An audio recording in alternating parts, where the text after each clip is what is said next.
दोस्तों नमस्कार। दोस्तों सपना दिखाया गया था 5 ट्रिलियन की इकोनॉमी का। सत्ता में बैठे लोगों ने तालियां बजाई थी और शायद सुनने वालों ने भी तालियां बजाई थी, क्योंकि एक ऐसा सपना था जिस सपने को पालना शायद सत्ता की जरूरत थी और इस देश के व्यापारियों की जरूरत थी, इस देश के कॉरपोरेट्स की जरूरत थी, इस देश के पैसे वाले लोगों की जरूरत थी। लेकिन एक के बाद एक निर्णय जिस तरीके से भारत को मौजूदा वक्त में लाकर खड़ा कर चुके हैं, उसमें अब सवाल सिर्फ महामारी भर का नहीं है।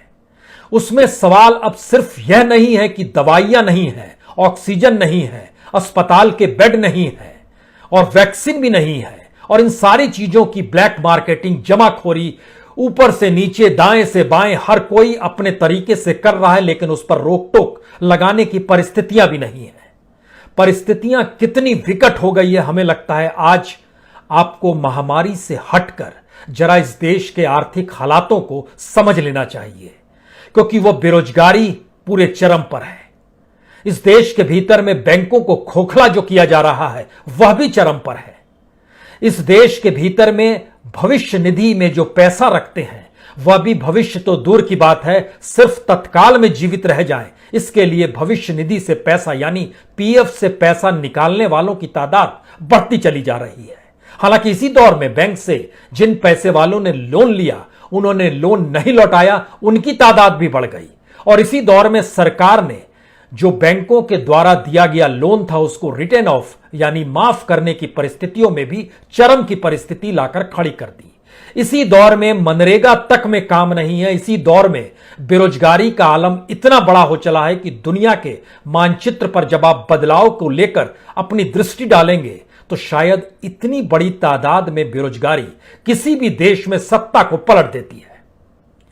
लेकिन यह देश लोकतांत्रिक है। इस देश के साथ जुड़ा हुआ है एक के बाद एक ऐलान किया जाने की परिस्थिति और उस पर तालियां बजाना, और तालियां बजाने के लिए मीडिया चाक चौबंद व्यवस्था लगातार करता है।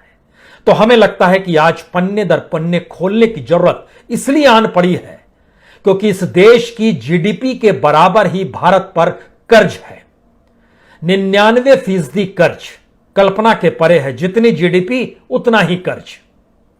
जब महामारी नहीं आई थी 2019 में, अगर आप चले जाइएगा, उस समय भारत की जीडीपी के मुकाबले भारत पर कर्ज 72 से 74% था। जब महामारी की पहली लहर आई उस वक्त यही कर्ज बढ़कर लगभग 89-90% तक पहुंच गया। लेकिन आईएमएफ ने अपने तौर पर यानी इंटरनेशनल मॉनेटरी फंड ने अपने तौर पर माना कि भारत अपनी इकोनॉमी को रिकवर करेगा, और बार बार सरकार की तरफ से कहा जाता था हम वी शेप में हैं, नीचे गए हैं तो ऊपर भी उठेंगे। और आईएमएफ ने भी कहा कि ठीक कह रहे हैं, आपका जो कर्ज है आप पे वह 90 से घटकर 80 तक आ जाएगा। लेकिन 2 हफ्ते पहले या कहें अप्रैल के दूसरे तीसरे हफ्ते में आईएमएफ के डिप्टी डायरेक्टर हैं पाउलो मौर्य, उन्होंने प्रेस कॉन्फ्रेंस की। उन्होंने जानकारी दी कि भारत की इकोनॉमी रिकवर कर पाने की स्थिति में नहीं है और यहां पर जो कर्ज है वो 99% तक 2021 के अंत तक चला जाएगा। यानी देश की जितनी जीडीपी उतना ही कर्ज भारत पर। और यहीं से सबसे बड़ा सवाल पैदा होता है कि यह स्थिति इस देश के भीतर में आ कैसे गई। क्या महामारी के वक्त ही सारी परिस्थितियां पैदा हुई है या उससे पहले से चली आ रही थी? क्योंकि जब नोटबंदी की गई तो तालियां हर किसी ने बजाई, लेकिन किसी ने नहीं सोचा कि इस देश में नोटबंदी के बाद इस देश के अनऑर्गेनाइज सेक्टर को पटरी पर कौन लाएगा। जब जीएसटी का जिक्र पार्लियामेंट में दूसरे सूरज के उगने के समान किया गया, तब भी किसी ने नहीं सोचा कि जब जीएसटी इस देश में अलग अलग स्लैब में लागू होगी तो इस देश के व्यापारियों का क्या होगा, उनके बाजार, उनकी व्यापार को पटरी पर कौन कैसे लाएगा। इस देश के भीतर में जब लॉकडाउन भी किया जाता है पहले दौर में, उस वक्त भी किसी ने नहीं सोचा कि आप ऑफ तो कर देंगे, ऑन कैसे करेंगे। शायद मौजूदा वक्त में देश के प्रधानमंत्री समझ गए हैं इस देश को ऑफ करना आसान है, लेकिन इस देश को ऑन करने का हुनर हमारे पास है नहीं, तो फिर मुश्किल होगी। और यही मुश्किल कमोवेश बीते 7 बरस से हर परिप्रेक्ष्य में सामने निकल कर आई है। लेकिन जरा देखिए 2020 मार्च के बाद से लेकर अभी तक की परिस्थितियां, 1 साल के वक्त में क्या कुछ हो गया। सिर्फ इस प्रोसेस को अगर आप समझना चाहते हैं तो जरा दिल पर या कलेजे पर हाथ रख लीजिए, क्योंकि स्थिति वाकई इतनी डामाडोल है कि आप परिस्थितियों को बिना इस देश को समूचे लॉकडाउन में लाए बगैर इस देश को आप ऑफ कर चुके हैं। और उसको ऑन में कौन लेकर आएगा? क्या कोई 2024 में लेकर आएगा? अर्जेंटीना और ब्राजील की जो स्थिति है मार्केट इकोनॉमी के मातहत, उसी की कैटेगरी में भारत भी आकर खड़ा हो चला है। यह है इंटरनेशनल मॉनेटरी फंड और वर्ल्ड बैंक का आकलन भारत को लेकर अपने तौर पर कर्ज के मद्देनजर। लेकिन हमें लगता है कि इसके ठीक समानांतर आम लोगों की परिस्थितियों को भी अब समझने की जरूरत है, क्योंकि इसी दौर में, सिर्फ इस एक साल के दौर में बैंक मर्जर जो किया गया उसकी 2118 बैंक की शाखाएं बंद हो गई। किसी ना किसी की नौकरी गई होगी, जो दिहाड़ी पर होगा उसकी नौकरी भी गई होगी। लेकिन बेफिक्र है यह देश। 1 करोड़ से ज्यादा सीधे सीधे लोगों का रोजगार छिन गया, जिसमें 75 लाख लोग व्हाइट कॉलर थे। जी, ऑर्गेनाइज सेक्टर के व्हाइट कॉलर 75 लाख, हम सिर्फ इसी दौर का जिक्र कर रहे हैं। इसी के पैरेलल में लगभग 1 करोड़ 35 लाख अनऑर्गेनाइज सेक्टर के रोजगार पाए हुए लोगों की नौकरी चली गई इसी दौर में। 41 करोड़ लोगों पर सीधा असर पड़ा है, लेकिन सरकार की तरफ से चेतने की स्थिति नहीं आई, क्योंकि वह ऑफ करना जानती है, ऑन करना नहीं जानती है। इस देश को कैसे ऑन किया जाए यह हुनर उसके पास नहीं है। 19 करोड़ लोगों की आय इस दौर में गिर गई। बेफिक्र है सरकार क्या? 10 करोड़ से ज्यादा लोग कर्जदार हो गए। बेफिक्र है सरकार क्या?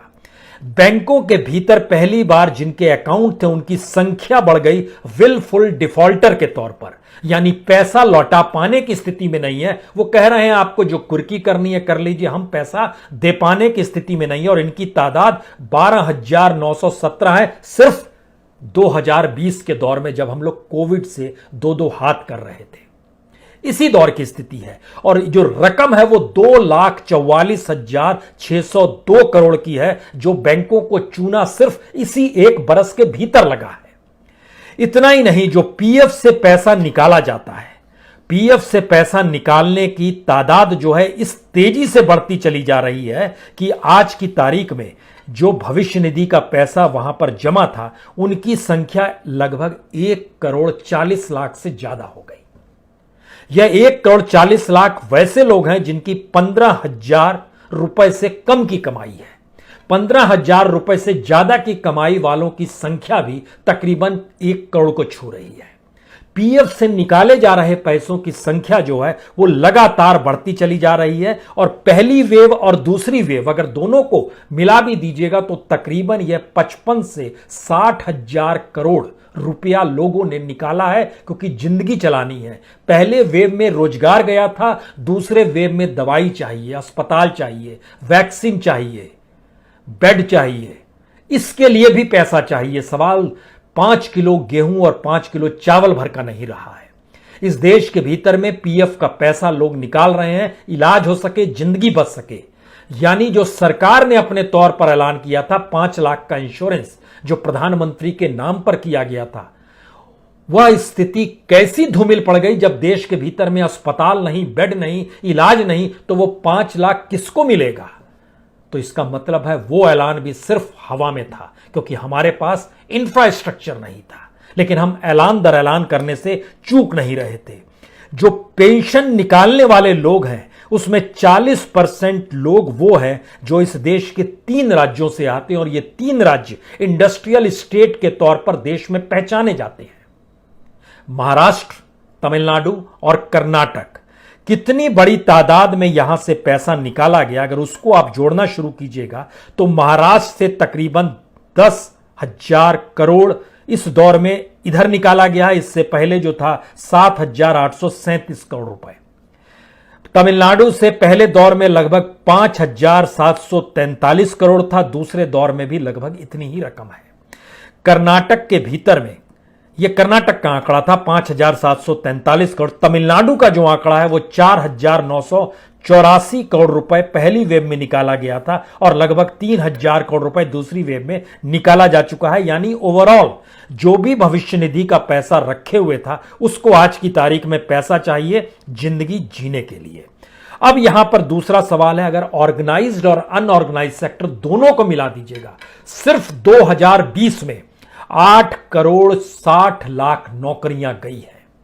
सिर्फ 2020 का हम जिक्र कर रहे हैं, जिनके पास नौकरी थी, परमानेंट के तौर पर थी, और इन्हीं 8 करोड़ 60 लाख में से 2 करोड़ से ज्यादा लोगों ने भविष्य निधि का खाता अपना बंद करके पैसा निकाल लिया। बेफिक्र है सरकार, वो ऑफ करना जानती है, ऑन करना नहीं जानती है। उसके पास ऑन का स्विच नहीं है तो गड्ढे खुदते चले जाए, गड्ढे भरेंगे कैसे ये नहीं पता है।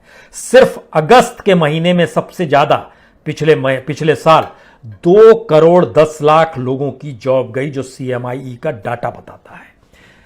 इतनी भयावह स्थिति के भीतर में भी इस देश का अब अनूठा सच सबसे बड़ा यह है कि बैंकों के भीतर का खोखलापन बनाने की परिस्थिति अभी भी जारी है। मसलन इस एक बरस के भीतर में जो 2020 का जो कोविड काल था, बैंक ऑफ बड़ौदा की 1283 शाखाएं बंद हो गई, SBI की 332 शाखाएं बंद हो गई, यूनियन बैंक ऑफ इंडिया की 124 शाखाएं बंद हो गई, कैनरा बैंक की 107 शाखाएं बंद हो गई, इंडियन ओवरसीज बैंक की 53 शाखाएं बंद हो गई, सेंट्रल बैंक ऑफ इंडिया की 43 शाखाएं बंद हो गई।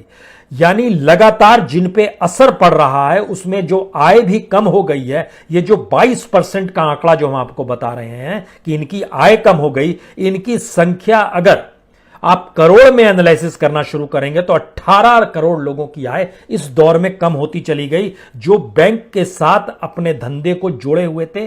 पैसा वहां से भी निकाला जा रहा है। और इन सब के बीच में एक दूसरी परिस्थिति को जरा एक सेकंड के लिए खुश हो लीजिए कि जो विलय और अधिग्रहण था कॉरपोरेट के भीतर का, जिसमें सरकार पूरा सहयोग करती है, उस विलय और अधिग्रहण में 8% का इजाफा हो गया।